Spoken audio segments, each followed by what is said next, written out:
On a frappé à ma porte à 20h51, un samedi soir. Et en ce seul instant, tout ce que je pensais savoir sur l'amour, la loyauté et la famille s'est effondré en poussière. Je m'appelle Rachel, et je suis sur le point de vous raconter comment la perte de mon mari et de mon fils m'a appris la leçon la plus brutale de ma vie. Que les liens du sang ne font pas la famille. Et que parfois, les personnes qui sont censées vous aimer le plus vous abandonneront lorsque vous aurez désespérément besoin d'elles. Ce n'est pas juste une autre histoire triste. Il s'agit de ce qui arrive lorsque le chagrin dépouille tous les jolis mensonges que nous nous racontons sur les personnes les plus proches de nous. Il s'agit de découvrir que certaines personnes choisiront littéralement des vacances plutôt que d'assister aux funérailles d'un enfant. Et il s'agit de trouver la force de s'éloigner de la toxicité, même quand elle porte le masque de la famille. Shaun et moi avons été ensemble pendant 15 ans. 15 ans de cet amour qui rendait les autres couples jaloux. Il avait 39 ans, travaillait à la banque du centre-ville et pouvait parler de pêche pendant des heures sans reprendre son souffle. Mais sa véritable passion, c'était notre fils, Alex, et moi. Alex avait 12 ans, d'excellentes notes, champion de la petite ligue, et encore assez jeune pour croire que ses parents pouvaient tout arranger. Nous vivions dans cette petite maison parfaite où les trophées de baseball d'Alex s'alignaient sur la cheminée, et les magazines de pêche de Shaun créaient le chaos sur chaque surface. Shaun avait hérité d'un appartement en centre-ville de sa grand-mère, mais nous n'en avions pas besoin. Alors, quand ma sœur Vanessa et son mari Kevin ont mentionné qu'ils avaient du mal à économiser pour leur propre logement, nous le leur avons offert. Sans loyer, parce que c'est ce que fait la famille, n'est-ce pas? La famille aide la famille. Du moins, c'est ce que je croyais à l'époque où j'étais assez naïve pour penser que la famille signifiait quelque chose. Vanessa a 3 ans de moins que moi, et je me suis toujours sentie protectrice envers elle. Elle avait enchaîné les relations comme si elle cherchait quelque chose qu'elle ne pouvait nommer. Quand elle a épousé Kevin il y a 2 ans, lui avec son charme de vendeur de voitures et elle travaillant comme réceptionniste dans un cabinet dentaire, j'étais sincèrement heureuse pour eux. Ils ne gagnaient pas beaucoup d'argent, et c'est précisément pour cela que Shaun et moi voulions aider. Mes parents, Frank et Karen, vivaient à 20 minutes de là, dans la maison où Vanessa et moi avons grandi. Papa avait pris sa retraite de la poste, maman de la bibliothèque. Ils avaient la soixantaine, faisaient face aux problèmes typiques du vieillissement, et je pensais que nous avions une relation solide. Je les appelais tous les quelques jours, je les aidais avec les courses, je réparais des choses dans leur maison quand l'arthrite de papa s'enflammait. J'étais la fille dévouée, la personne fiable qui était toujours là. Ce samedi de janvier a commencé comme n'importe quel week-end normal. Shaun s'est réveillé débordant d'enthousiasme à l'idée d'emmener Alex pêcher au lac Willow. Ils avaient planifié ce voyage toute la semaine, vérifiant les bulletins météo comme des météorologues, organisant les boîtes à pêche avec une précision scientifique. Ils sont partis vers 8 heures du matin, le camion de Shaun chargé d'assez de matériel pour attraper tous les poissons du comté et d'une glacière pleine de sandwichs que j'avais préparés avec un surplus d'amour. Je me souviens m'être tenue sur le pas de la porte, les regardant s'éloigner, pensant à quel point j'étais incroyablement bénie, à quel point mon petit monde semblait parfait à ce moment-là. J'ai passé la journée à faire des choses ordinaires du samedi, ménage, lessive, courses. Vers 17 heures, j'ai commencé le dîner, m'attendant à les voir revenir d'une minute à l'autre. Shaun était religieux sur les routines du coucher, disant toujours qu'il serait à la maison pour 18 heures parce qu'Alex avait des devoirs. 18 heures sont passées, puis 19 heures. J'ai essayé d'appeler le téléphone de Shaun, mais je suis tombée directement sur la messagerie vocale. La couverture réseau au lac était médiocre, donc je ne paniquais pas encore. À 20 heures, je commençais à faire les 100 pas, mais je me disais qu'ils avaient probablement perdu la notion du temps ou avaient eu des problèmes de voiture. Puis cette sonnette a retenti à 20h51, et mon estomac s'est noué si violemment que j'ai cru que j'allais m'effondrer sur place. Quand j'ai ouvert la porte et vu 2 policiers se tenant là, mon corps a compris quelque chose de terrible avant que mon cerveau ne puisse le traiter. L'agent Bradley et l'agent Parker sont entrés dans mon salon, et Bradley s'est assis en face de moi tandis que Parker se tenait près de la porte. Madame Clark, je suis désolée de devoir vous annoncer cela, mais votre mari et votre fils ont été impliqués dans un grave accident de voiture ce soir. Les mots m'ont frappé comme un coup physique. Vont-ils bien? Où sont-ils? Bradley a baissé les yeux sur son bloc-notes, gagnant du temps, cherchant des mots qui n'existaient pas. L'accident s'est produit vers 18h15 sur la route 29, à environ 8 km du lac Willow. Un conducteur ivre a grillé un feu rouge et a percuté le camion de votre mari du côté conducteur. Dites-moi simplement s'ils sont en vie, ai-je murmuré, ma voix se brisant. Madame, votre mari a été déclaré mort sur les lieux. Je suis vraiment désolée. Le monde est devenu silencieux. Pas calme, complètement silencieux, comme si quelqu'un avait appuyé sur le bouton muet de la réalité elle-même. Shaun. Mort. C'était impossible. Ils m'avaient embrassé au revoir ce matin-là, promis de ramener des histoires sur tous les poissons qu'ils attraperaient. Et Alex? Votre fils est en vie, mais il est dans un état critique. Il a subi de multiples blessures, dont un grave traumatisme crânien. Il a été transporté à l'hôpital St. Lucas Memorial et est actuellement en chirurgie. Les heures suivantes existent dans ma mémoire comme des fragments d'un miroir brisé. L'agent Parker m'a conduite à l'hôpital tandis que Bradley suivait dans ma voiture. Des salles d'attente avec des néons qui me faisaient mal aux yeux. Des médecins en blouse utilisant des mots que je ne voulais pas comprendre, traumatisme crânien grave, coma artificiel, pronostic vital engagé. Quand j'ai enfin pu voir Alex, il avait l'air si petit dans ce lit d'hôpital, entouré de machines qui bipaient et bourdonnaient comme si elles avaient des conversations auxquelles je ne pouvais pas participer. Sa tête était bandée, son visage enflé et meurtri au point d'être méconnaissable. Le docteur Murphy, une femme gentille aux yeux fatigués, a expliqué qu'ils avaient soulagé la pression sur son cerveau, mais qu'il n'y avait aucun moyen de savoir quand ou s'il se réveillerait. J'ai appelé mes parents de l'hôpital cette nuit-là. Maman a répondu à la 3e sonnerie, sa voix pâteuse de sommeil. Rachel, il est presque minuit. Qu'est-ce qui ne va pas?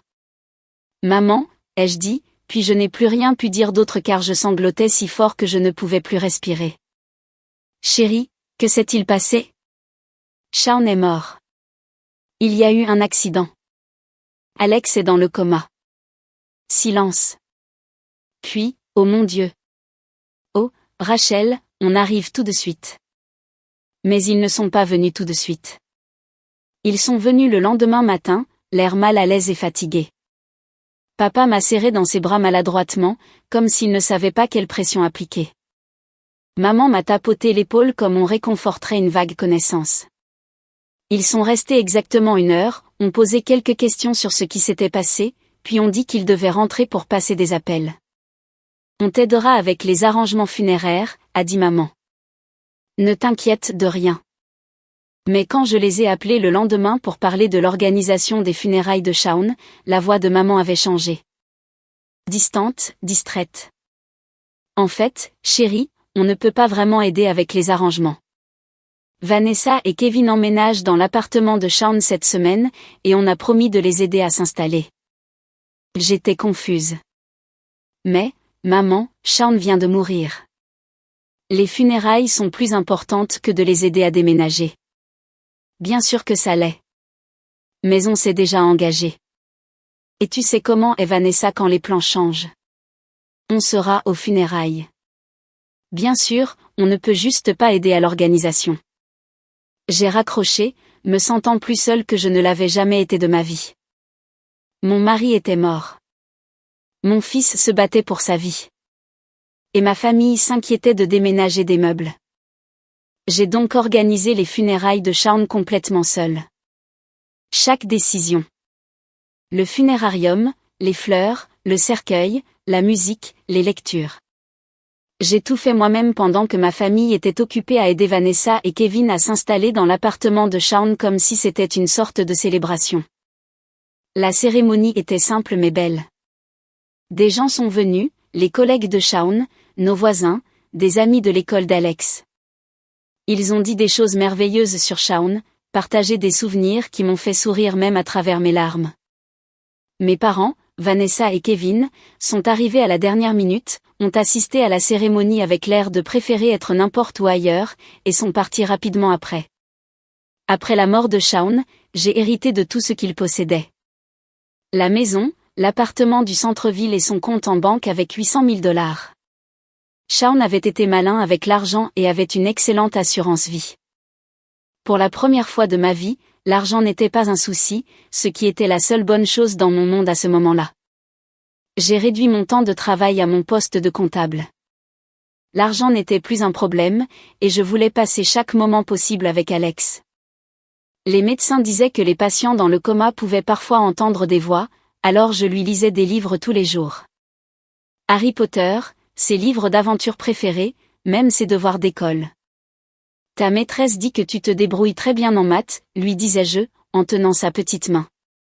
Elle garde tous tes devoirs pour quand tu te réveilleras. Je lui parlais de tout. Des scores de baseball, de ce qui se passait à l'école, des choses drôles que je voyais à la télé. Je lui parlais de son père, de la fierté que Shaun aurait de voir Alex se battre si fort. Mais Alex n'a jamais répondu. Sa respiration était régulière, son rythme cardiaque stable, mais il n'a jamais serré ma main en retour ni montré le moindre signe qu'il pouvait m'entendre. 6 mois se sont écoulés dans un flou de routine, travail le matin, visite à l'hôpital l'après-midi, soirée solitaire à la maison. Vanessa et Kevin se sont bien installés dans l'appartement. Ils appelaient de temps en temps pour me remercier de les laisser y rester, mais ils ne demandaient jamais comment allait Alex ou si j'avais besoin de quelque chose. Mes parents ont rendu visite à Alex exactement 3 fois en 6 mois. Chaque visite durait peut-être 20 minutes avant qu'il ne trouve une excuse pour partir. Les hôpitaux me rendent nerveuse, disait maman. L'arthrite de ton père le fait souffrir. C'était un mardi matin de juillet lorsque le docteur Murphy m'a appelé au travail. Je passais en revue des rapports trimestriels quand mon téléphone a sonné et quelque chose dans sa voix a glacé mon sang. Madame Clark, j'ai besoin que vous veniez tout de suite. J'ai tout laissé tomber et j'ai conduit jusqu'à l'hôpital, le cœur battant à tout rompre contre mes côtes. Le docteur Murphy m'a rejointe dans le couloir devant la chambre d'Alex, et j'ai su immédiatement, à son visage, que la nouvelle était mauvaise. Madame Clark, je suis vraiment désolée. Alex est décédé il y a environ 1 heure. Son corps n'a tout simplement plus pu se battre. Les mots m'ont frappé comme un autre accident, une autre collision qui a brisé ce qui restait de mon monde. J'ai même reculé et j'ai dû m'agripper au mur pour rester debout. Mais il était stable. Hier, il avait l'air comme d'habitude. Parfois, avec des lésions cérébrales aussi graves, le corps abandonne tout simplement. Nous ne pouvions rien faire de plus. Je suis tellement désolée. Je suis entrée dans la chambre d'Alex et je l'ai tenu dans mes bras une dernière fois. Il avait l'air paisible, comme s'il dormait simplement. Je n'arrêtais pas de m'attendre à ce qu'il ouvre les yeux et demande ce qui n'allait pas, mais il ne l'a jamais fait. Mon petit garçon était parti. Je suis rentrée à la maison dans un état second et je suis restée assise dans ma maison vide pendant des heures, pleurant jusqu'à ne plus avoir de larmes. Puis j'ai pris le téléphone et j'ai appelé mes parents. Maman, Alex est mort aujourd'hui. Il y a eu une pause. Oh, Rachel, je suis désolée d'apprendre ça. Sa voix était neutre, presque professionnelle, pas la voix d'une grand-mère qui vient de perdre son petit-fils. J'ai besoin d'aide pour les arrangements funéraires. Je ne peux pas refaire ça toute seule. Eh bien, ça va être un problème. On ne peut pas t'aider avec ça, et on ne pourra pas non plus assister aux funérailles. J'ai cru avoir mal entendu. Quoi? Demain, nous nous envolons pour le Mexique avec Vanessa et Kevin pour des vacances en famille. C'est prévu depuis des mois. Maman, mon fils vient de mourir. Ton petit-fils vient de mourir. Vous pouvez sûrement reporter des vacances. Absolument pas. As-tu la moindre idée de l'argent que nous avons dépensé pour ce voyage? 8 000 $. Les bons ne peuvent pas être reportés ou nous perdrons tout. Je n'arrivais pas à croire ce que j'entendais. Vous choisissez des vacances plutôt que les funérailles d'Alex. Rachel, tu es une femme forte. Tu t'en sortiras seule, comme tu l'as fait pour les funérailles de Shaun. Tu n'as pas vraiment besoin de nous là-bas. Et puis elle a raccroché. Je suis restée là, à fixer le téléphone, avec l'impression d'avoir reçu un coup de poing dans l'estomac. Avant même que je puisse traiter ce qui venait de se passer, mon téléphone a de nouveau sonné. C'était Vanessa. Rachel, maman vient de m'appeler. Écoute, je suis vraiment désolée pour Alex, mais il n'y a aucune chance qu'on annule ce voyage. Elle n'avait pas l'air désolée du tout. Elle avait l'air agacée. Vanessa, ce sont les funérailles d'Alex. C'est ton neveu. Et sa mort est ton problème, pas le mien, a-t-elle crié. Je suis enceinte maintenant, d'accord ? C'est peut-être ma dernière chance de me détendre et de m'amuser avant l'arrivée du bébé.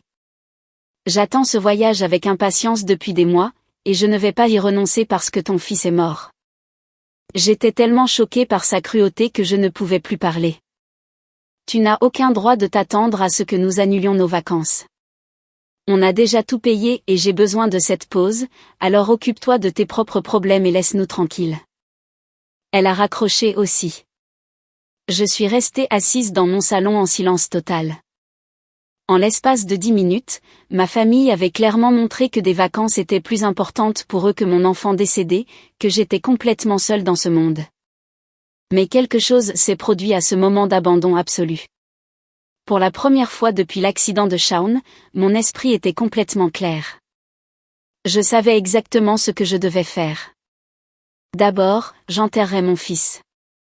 Ensuite, je m'occuperai de ma famille. J'ai appelé mon amie Suzanne et elle est venue immédiatement. Ensemble, nous avons planifié les funérailles d'Alex. Tout comme avec Shaun, j'ai pris toutes les décisions moi-même. Mais cette fois, je ne m'attendais pas à ce que ma famille se montre. Les funérailles d'Alex ont eu lieu un jeudi matin. C'était une petite cérémonie, avec moi, Suzanne, quelques collègues de Shaun qui se souvenaient d'Alex, et Madame Davis, l'enseignante d'Alex, qui avait conduit une heure pour être là. Le pasteur a parlé de la façon dont Alex était réuni avec son père au paradis, et j'ai essayé de trouver du réconfort dans cette pensée. Je n'ai pas pleuré pendant la cérémonie. J'avais fait toutes mes pleurs à la maison. Au lieu de cela, je ressentais un étrange sentiment de calme, comme si je regardais tout arriver à quelqu'un d'autre. Quand ils ont descendu le petit cercueil d'Alex dans la terre à côté de la tombe de Shaun, je suis restée là, pensant que toute ma famille était sur une plage au Mexique pendant que j'enterrais mon enfant. Après les funérailles, je suis allée directement au travail. J'avais des choses à faire et je devais les faire moi-même. La première chose que j'ai faite a été de conduire à l'appartement de Shaun où vivaient Vanessa et Kevin. J'avais une clé. Bien sûr que j'en avais une. C'était mon appartement. Je suis entrée et j'ai commencé à emballer méthodiquement leurs affaires. Tout. Vêtements, livres, ustensiles de cuisine, cette lampe moche que la mère de Kevin leur avait donnée. J'ai tout emballé dans des cartons et des sacs poubelles, travaillant calmement et efficacement. Il m'a fallu 3 heures pour emballer toute leur vie. Pendant que je travaillais, je pensais qu'ils étaient probablement en train de siroter des verres au bord de la piscine en ce moment même, postant des photos sur les réseaux sociaux, s'amusant comme des fous pendant que j'étais seule aux funérailles de mon fils. J'ai appelé une entreprise de déménagement et je les ai payés un supplément pour qu'ils viennent le jour même. Je leur ai fait tout emmener chez mes parents. Mais au lieu de le faire proprement, j'ai demandé aux déménageurs de tout jeter en tas dans leur salon. Des cartons, des sacs, des objets en vrac, tout jeté ensemble au milieu de leur tapis. Puis j'ai appelé un serrurier et j'ai fait changer toutes les serrures de l'appartement. Nouveau pêne dormant, nouvelle poignée de porte, tout neuf. Les clés de Vanessa et Kevin ne fonctionneraient plus. Ensuite, je suis rentrée chez moi et j'ai ouvert mon ordinateur portable. Je me suis connectée à mon compte bancaire et j'ai commencé à annuler les paiements automatiques. J'avais payé tellement de choses pour ma famille au fil des ans que j'en avais presque oublié certaines. L'assurance auto de mes parents, annulée. Leur complémentaire santé, annulé. L'abonnement au magazine de menuiserie de papa, annulé. Le compte Netflix de maman qu'elle n'arrivait jamais à payer elle-même, annulé. Le paiement mensuel que je faisais sur leur carte de crédit pour aider avec les courses, annulé. La facture de téléphone de Vanessa, annulé. Le paiement de sa voiture que j'aidais à payer depuis son mariage, annulé. L'abonnement à la salle de sport que je lui avais offert comme cadeau de mariage, annulé. En passant en revue chaque annulation, je me suis souvenu pourquoi j'avais commencé à payer pour ces choses en premier lieu. L'assurance auto, c'était quand papa a pris sa retraite et que l'argent est devenu plus rare. La facture de téléphone, c'était quand Vanessa ne trouvait pas de travail après l'université. Le paiement de la voiture était un cadeau de mariage parce que je voulais les aider à commencer leur mariage sans dette. J'avais été si généreuse avec ma famille, si désireuse d'aider chaque fois qu'ils avaient besoin d'argent. J'ai payé l'intégralité du mariage de Vanessa, 23 000 $, parce que je voulais qu'elle ait la journée parfaite. Quand maman a eu besoin de nouvelles lunettes l'année dernière, je les ai achetées. Quand le camion de papa a eu besoin de réparation, je les ai couvertes. En regardant tous ces paiements annulés, j'ai réalisé que je donnais à ma famille environ 3 000 $ par mois. Chaque mois, depuis des années. Pendant que je faisais cela, mon téléphone vibrait de notifications. Vanessa postait des photos du Mexique sur Instagram et Facebook. Elle et Kevin sur la plage, bronzés et heureux.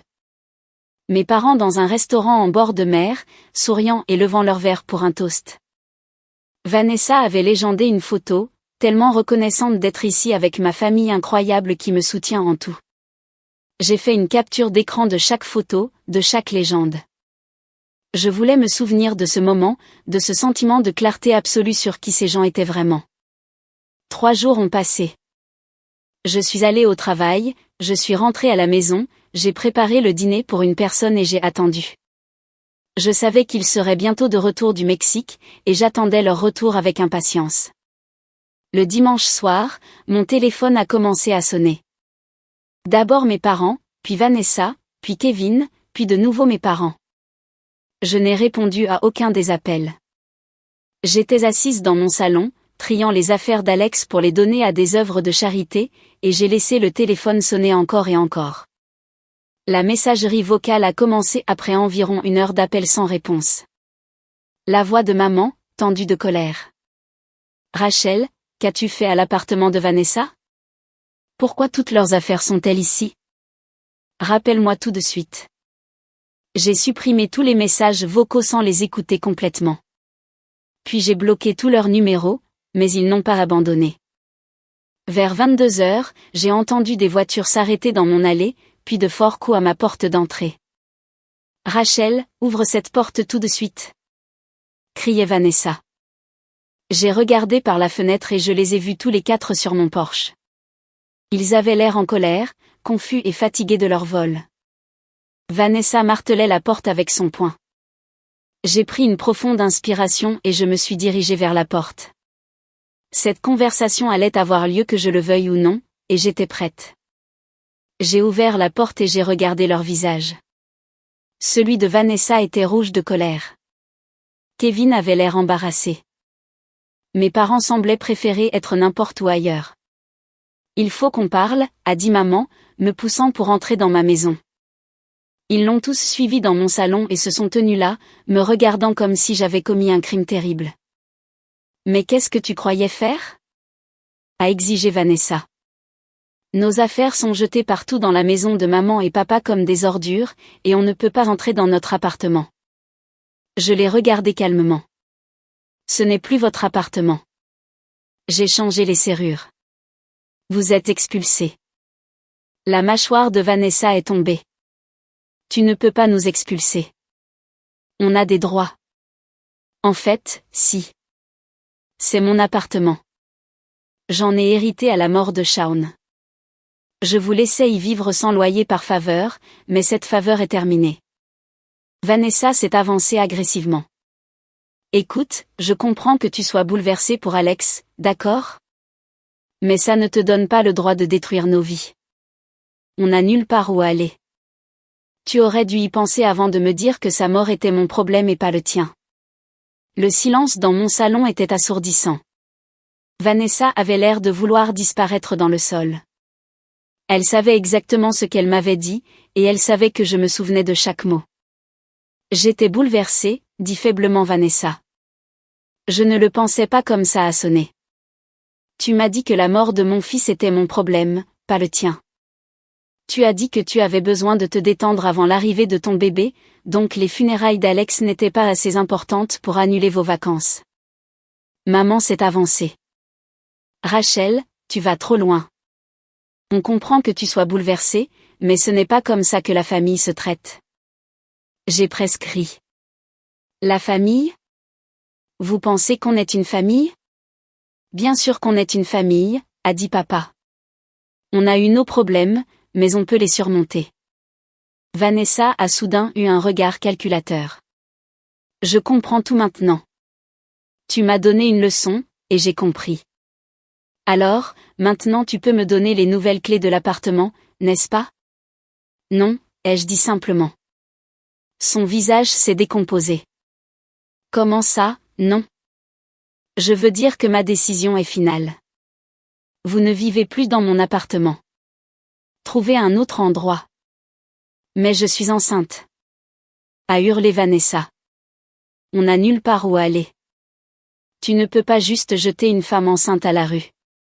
Tu aurais dû y penser avant de choisir le Mexique plutôt que les funérailles de mon fils. Vanessa m'a fixé un instant, puis son visage s'est tordu de pur venin. Je sais de quoi il s'agit en réalité. Tu es jalouse parce que j'attends un bébé et que ton fils est mort. La pièce est devenue complètement silencieuse. Même Kevin avait l'air choqué.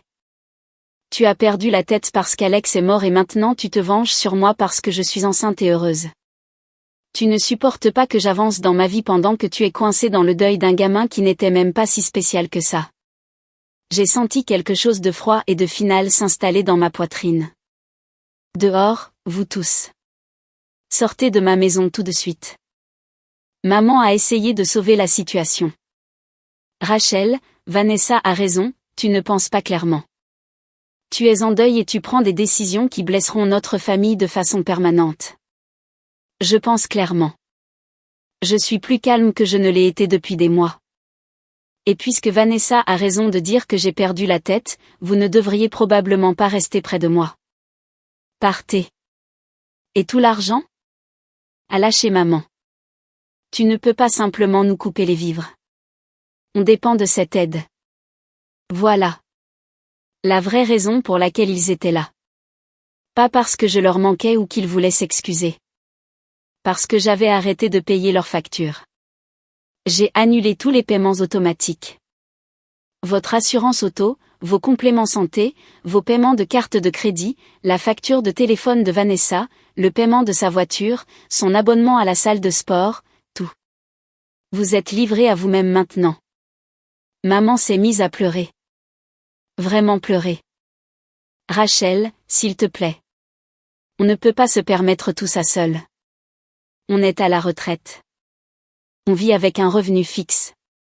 Vous aviez 8 000 $ pour des vacances au Mexique. Débrouillez-vous. Ils sont finalement partis. Vanessa hurlant toujours à quel point j'étais injuste et qu'elle prendrait un avocat. J'ai verrouillé la porte derrière eux et je me suis sentie plus légère que je ne l'avais été depuis des années. 2 semaines ont passé paisiblement. Ils ont essayé d'appeler et d'envoyer des SMS depuis différents numéros, mais j'ai bloqué chacun d'eux. J'ai ignoré les emails et les lettres. Je n'ai pas ouvert ma porte quand ils se sont présentés. Puis Vanessa a fait une erreur. Elle a publié sur Facebook à quel point j'étais cruelle et vindicative. Elle a écrit un long post sur la façon dont j'avais mis ma sœur enceinte à la porte de sa maison et coupé les vivres à mes parents âgés simplement parce qu'ils avaient pris des vacances. Elle s'est peinte en victime et moi en monstre qui avait eu une dépression nerveuse. Ses amis ont commencé à commenter, exprimant leur indignation face à mon comportement. Comment peut-elle faire ça à sa propre famille? A écrit l'un. Les femmes enceintes ont besoin de soutien, pas de cruauté, a écrit un autre. Mais ensuite, d'autres personnes ont commencé à commenter. Des gens qui se souvenaient qu'Alex était mort. Des gens qui avaient été aux funérailles de Shaun. Des gens qui connaissaient la chronologie. Ils n'étaient pas aux funérailles d'Alex, a écrit Madame Davis, l'enseignante d'Alex. Mais c'était leur petit-fils et leur neveu. De plus en plus de gens ont commencé à assembler les pièces du puzzle. Famille, amis, voisins, gens de l'église. Ils ont commencé à se demander pourquoi la famille de Vanessa était en vacances pendant les funérailles d'un enfant. Finalement, j'ai écrit un seul commentaire. Juste un. Vanessa, tu as raison de dire que nos relations familiales sont endommagées. Elles ont été endommagées quand toi, Kevin, maman et papa avaient choisi d'aller en vacances au lieu d'assister aux funérailles de mon fils de 12 ans. Tu m'as dit que sa mort était mon problème, pas le tien, et que tes vacances étaient plus importantes que de dire au revoir à Alex. J'espère que le Mexique en valait la peine. Les commentaires ont explosé après ça. Les gens étaient horrifiés. La publication de Vanessa s'est complètement retournée contre elle, et elle l'a supprimée en quelques heures, mais des captures d'écran avaient déjà été partagées partout. 6 mois se sont écoulés depuis. Je n'ai parlé à aucun d'entre eux. J'ai loué l'appartement de Shawn à un jeune couple sympathique qui paie le prix du marché. J'ai quitté mon emploi et je voyage maintenant, quelque chose que Shawn et moi avions toujours parlé de faire mais que nous n'avions jamais eu le temps. Je suis allé en Irlande, en Italie et au Japon. Quand j'aurai terminé ce voyage, je déménagerai au Colorado. J'ai toujours aimé les montagnes et il n'y a plus rien qui me retient dans ma ville natale. Les gens me demandent si ma famille me manque. La réponse honnête est non. La famille que je pensais avoir me manque, mais cette famille n'a jamais vraiment existé. La vraie famille, celle qui a choisi des vacances plutôt que les funérailles d'un enfant, ne me manque pas du tout. J'ai 38 ans maintenant, et pour la première fois de ma vie d'adulte, je suis complètement libre. Libre des gens qui prenaient ma générosité pour acquise, qui valorisaient l'argent et la commodité plus que l'amour et la loyauté. Libre de construire une nouvelle vie ailleurs avec des gens qui se soucient vraiment de moi. Parfois, les personnes qui sont censées vous aimer le plus vous montrent exactement qui elles sont lorsque vous avez le plus besoin d'elles. Et parfois, c'est le plus grand cadeau qu'elles puissent vous faire, la clarté de vous éloigner et de trouver votre vraie famille parmi les gens qui choisissent d'être présents quand ça compte. Merci de m'avoir écouté. Et si cette histoire a touché votre cœur, s'il vous plaît, partagez-la avec d'autres qui pourraient avoir besoin de l'entendre. N'oubliez pas de commenter et de vous abonner pour plus d'histoires sur la découverte de la force dans nos moments les plus sombres et la réalisation que parfois les adieux les plus douloureux nous mènent à la paix que nous ne savions jamais avoir besoin. La famille, ce ne sont pas toujours les liens du sang. Ce sont les gens dans votre vie qui vous veulent dans la leur.